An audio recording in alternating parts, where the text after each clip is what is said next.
So this drill saved my golf game, as I used to be incredibly inconsistent with both irons and driver, to where my irons were like this, to where I was hitting really high, really weak shots. Launch angle is awful, ball speed and club head speed really low, and that's an 8 iron. To where then, quickly after doing the drill, this was the result, to where I was hitting it way more penetrating. I mean, look how longer that shot is there. Lower launch angle, higher ball speed, higher club head speed, but also with driver, it really gave me way more pop in my drives, to where I picked up a bunch of club head speed and ball speed quite quickly after doing this drill. And the drill is the impact bag. And what the impact bag taught me to do was really get onto my left side, really get that energy transfer, rotate better, and of course produce a lower loft going through impact, because this drill was given to me by the world's best long drive coach, Lee Cox. So I used to massively struggle with my weight transfer and rotation. So I used to hang back on this right leg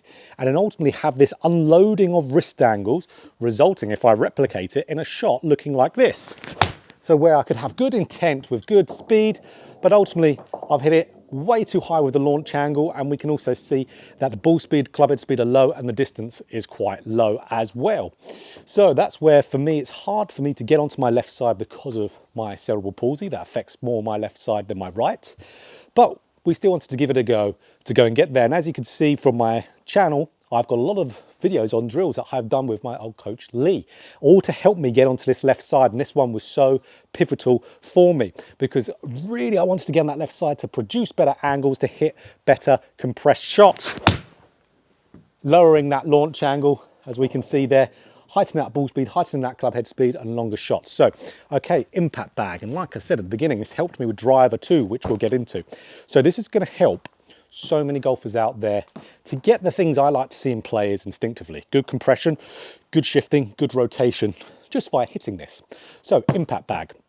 Ultimately, the whole goal of an impact bag is to hit the bag, but hit it flush with the entirety of the club face, hitting it flush against the bag like so.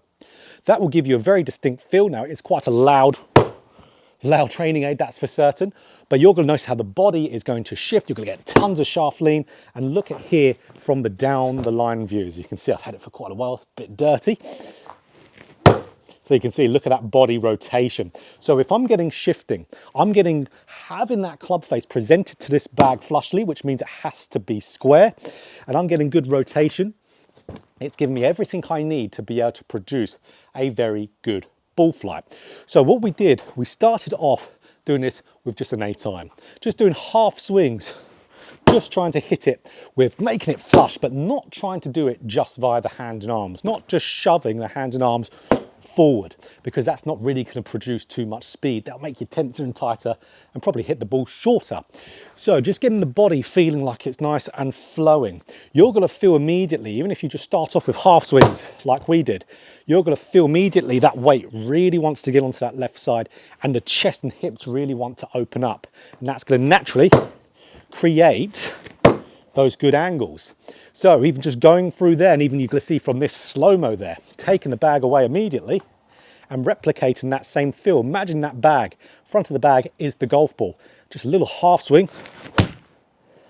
Look at that going through there. That is an unbelievably nice movement of angles going through the golf shot. Just trying to replicate what I was doing with that bag. So then if we bring that bag back again, then we would graduate to longer, fuller feeling swings.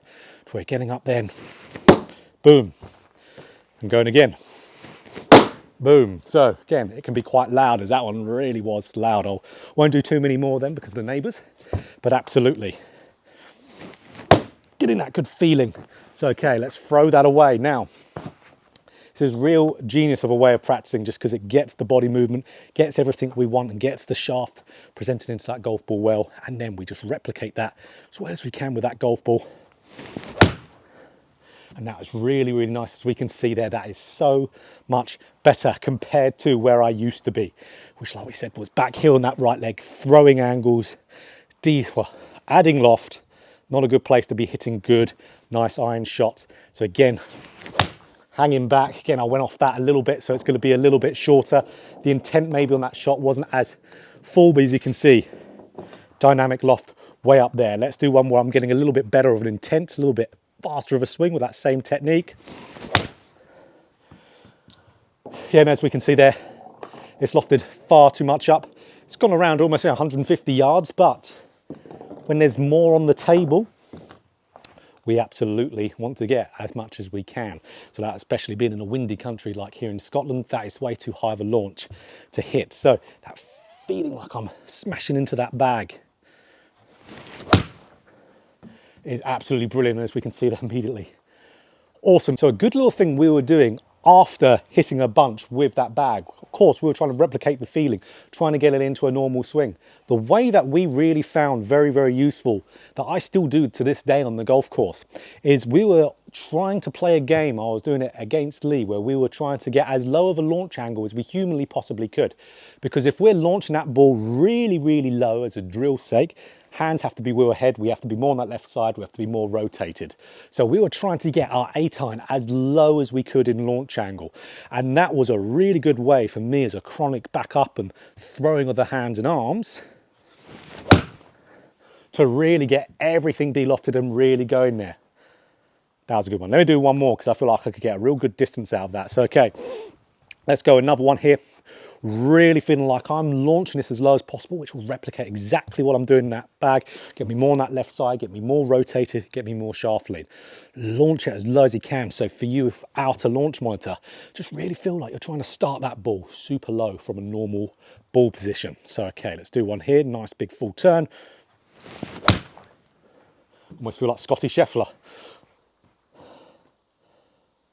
There we go, 171.5 with an 8-iron there. So that tells you I wasn't trying to swing out my shoes. It looked like it from me losing my balance, but that's because I got so much onto that left side that that foot kind of almost came forward, which is how Scotty Scheffler has his kind of Scotty Scheffler shuffle. So let's talk about how this really helped with driver. Okay, so for driver, we did the exact same thing, because a lot of golfers will think, okay, you don't want a lot of shaft lean with driver, you don't want to be de-lofting it a crazy amount, and you're absolutely correct.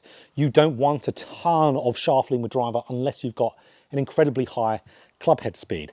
But of course, in my case here with this drill, why we did it is because I was backing up on that backside and then I was throwing my angles. So I was doing the same thing with driver. So even though I was working with that bag, so if we get that bag back, we're going to look quite extreme now. We didn't go at it too hard with driver because driver's a bit more fragile, especially modern day drivers. So I was still trying to get that same feeling of feeling flush into that bag, using the body, got me utilizing that left side more. So that amount of shaft lean is excessive for a driver. So even though we were feeling extreme and really getting that face flush on the bag, when I actually tried to replicate that into the golf ball, I was nowhere near that. I was a lot more either with a tiniest bit of shaft lean or more straight up the left forearm with that shaft alignment, which is ideal for driver. But more I think it got that weight into the left side, got me rotating, got me lowering my dynamic loft, which is everything that was needed to be able to get that more penetrating flight with driver. So even to this day, if I struggle backing up on the shot, throwing those angles, which would happen every now and again, if I haven't practiced enough, go straight back to that bag. A few other select drills that you could see on my channel as well.